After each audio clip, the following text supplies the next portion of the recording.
क्या हुआ है, इसके हवाले से क्या कहेंगे और क्या अपडेट्स हैं? ये हवेलिया में बड़ा अफसोसनाक वाक़या हुआ है। ये लंगरा गांव है। इधर एक गाड़ी पे फायरिंग हुई है। मौके पे हमारी पुलिस इमरजेंसी में पहुंची वहाँ, और डेड बॉडीज़ वहाँ से एम्बुलेंस के ज़रिए हमने यहाँ हॉस्पिटल में शिफ्ट की है हवेलिया में।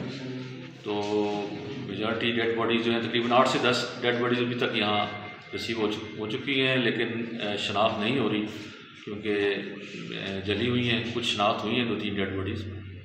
तो अभी भी ये लेटेस्ट मालूम हुआ है कि गाड़ी, ये जो चेयरमैन आतिफ है, उसकी गाड़ी थी। सर ये बताइएगा कि जो मुलजमान हैं वो अभी तक नामालूम ही मौके से फरार हो गए, और दूसरा ये बात हो रही है कि गाड़ी पे क्या कोई पेट्रोल छिड़का है, कोई रॉकेट लॉन्चर का है, ऐसी चीज़ इस्तेमाल हुई है। देखिए अभी तक तो कबल इस बात तो ऐसा कोई बात हम नहीं कह सकते। हमारा ऑपरेशन जारी है और स्टिल अभी इमरजेंसी सिचुएशन है।